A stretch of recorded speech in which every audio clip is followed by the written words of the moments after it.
Hello everyone, welcome back to Angela's Craft Room. Today I've come to you with this card that I've been practicing a bit with the Picture Perfect images that has the roses and also the bird. Now the bird has, we went through the bird at a previous tutorial, and it has the 1, 2, 3, 4 images that you use when you're stamping that. But today we're going to do the rose, which has 3 images.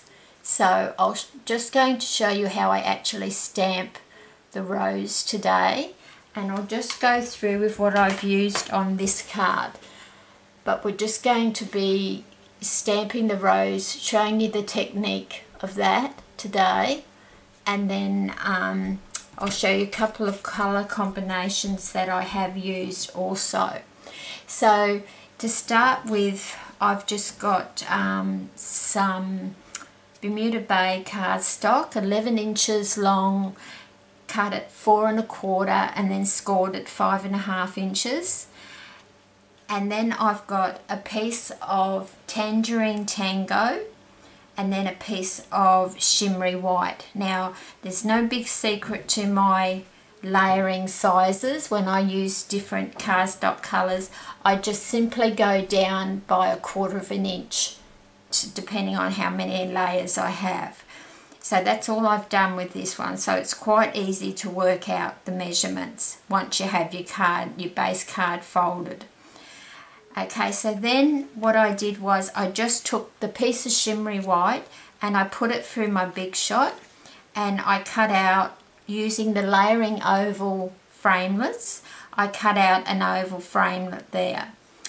And that's where then I took that with my MISTI tool and I stamped the rose, and then I just stamped a couple of these leaves on here. And then I sponged very lightly around the rose. I just felt it was too white with all this white out here, and then this was all white and the rose was just sitting there and it just needed something. So I sponged that very lightly with the Bermuda Bay, sorry. And then these little butterflies here, they are actually from this stamp set, which is kind of eclectic, and I just stamped the small butterfly, and then I, using the Stampin' Up jewel pearls, now these long ones that are all joined together with this little stamp, you just need to cut off 3 of the little pearls off that long strip and it will fit your butterfly perfectly. And then I just added them to my card with Stampin' Dimensionals. I also added from the Brights collection of the enamel shapes in the Bermuda Bay colour, a couple of shapes down there. Now these leaves are also, I love these leaves, I'll use them quite a lot on different cards, and that is from the kind of eclectic set as well, the leaves as well that I've used, as well as the butterfly. So that's what I did. When you've got your Shimmery White, before you adhere it here, just make sure you stamp your leaves first, and then you would glue that down to your piece of Tangerine Tango or whatever colour you're using. And then I added the oval shape with some Stampin' Dimensionals, and then just some more Stampin' Dimensionals under the butterfly. It was that easy. So it's about the quickest card I've ever made. Now these little guys, they're hiding a mistake I did, because I stamped my sentiment there and then I smudged it, didn't I? Well, these guys come to the rescue, and they're really good, this set, and this is only available to the 31st of May 2017. It's called Sending Love Embellishments, but what I like about them is how they come in that raw wood colour, because then what you can do, you can just pop them with some tweezers and stamp them into whatever colour ink pad you want. And as you can see, mine are Bermuda Bay. So that's why I use them quite a lot, because you can colour code your embellishments with whatever colour you want. So I really find those very helpful, and I'm going to be stocking up on those even if they do get retired, because they are really good to do that.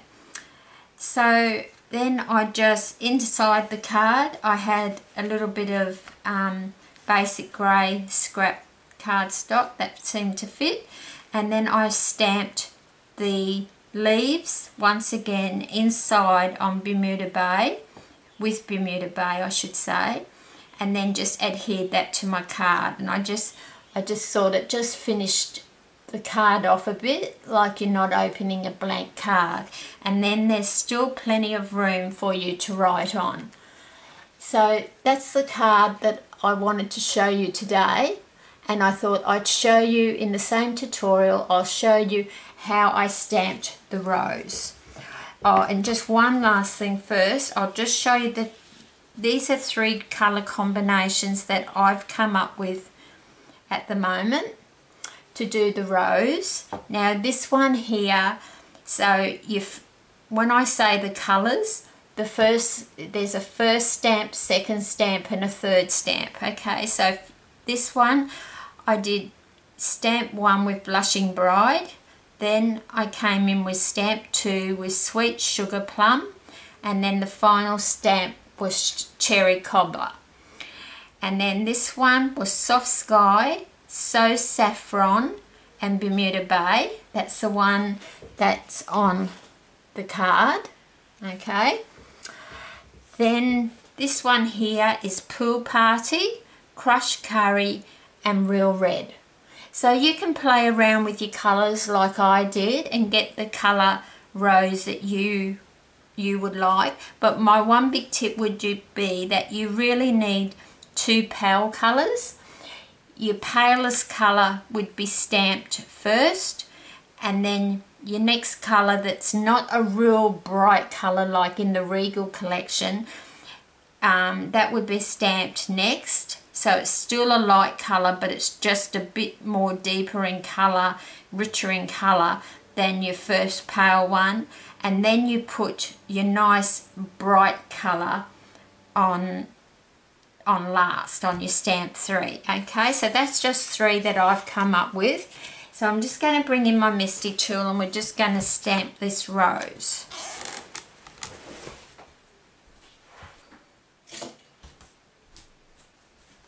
So I've got that down, and you can see, yeah, one of my magnets is broken in half. I'm just desperately waiting for my new ones to arrive. So on these stamps, like the bird that I showed you, if you haven't seen it, you can see that little tab there.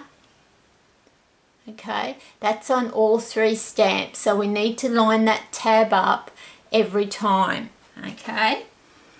So I've got my little circle down here. Actually, I'll just show you what I do. So I'm just popping that on, because I've run a piece of shimmery white through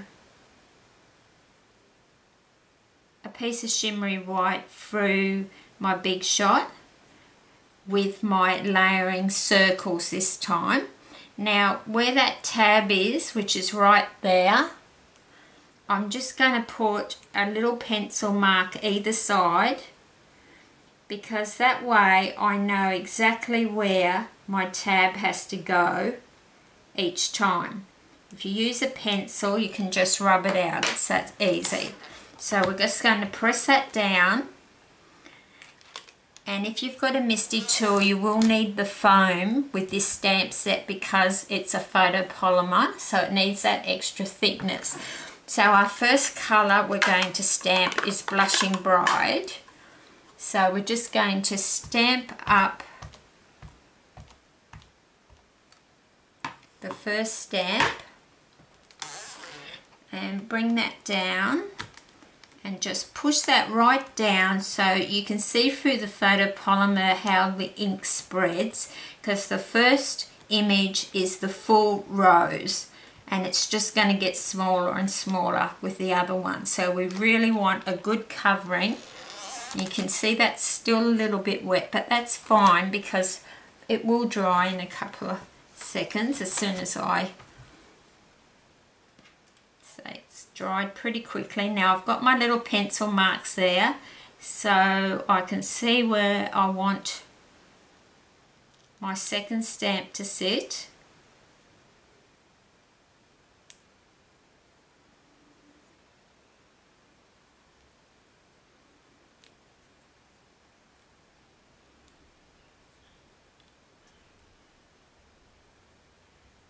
So just between those little pencil marks, and don't beat yourself up too much if it doesn't stamp perfectly, because it happens to me all the time.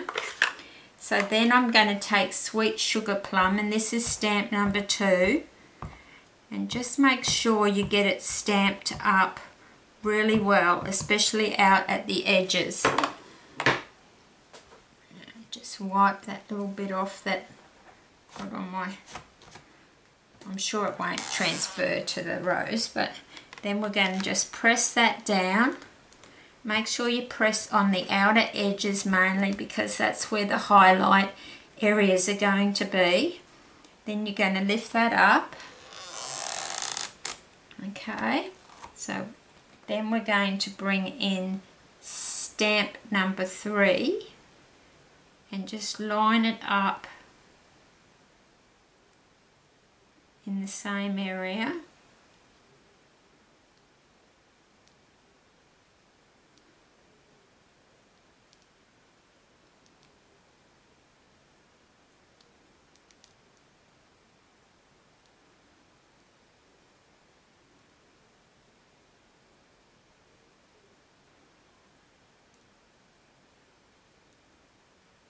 That's where the pencil marks do come in handy, and then as soon as I let go it's going to move.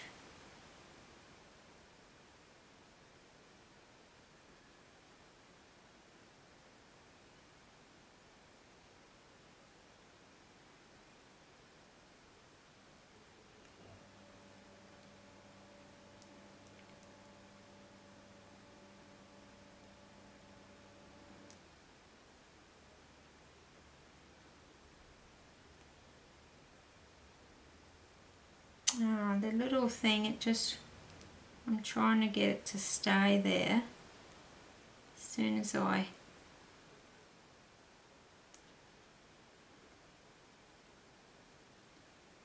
just go with that, I'm not really worried. So just stamping up the third one, and we're using Cherry Cobbler. Now this is your darkest colour, so it's just going to be down the bottom part of your rose. That's why it's important to colour, to do your first colour, which was Blushing Bright. It's very important with Blushing Bright especially, or your first colour, to get a really good coverage all over. And then we're just going to bring down our third one, press it down, and it's just the highlight that's going to be at the bottom of the rose, and that's your darkest colour that you would want to use.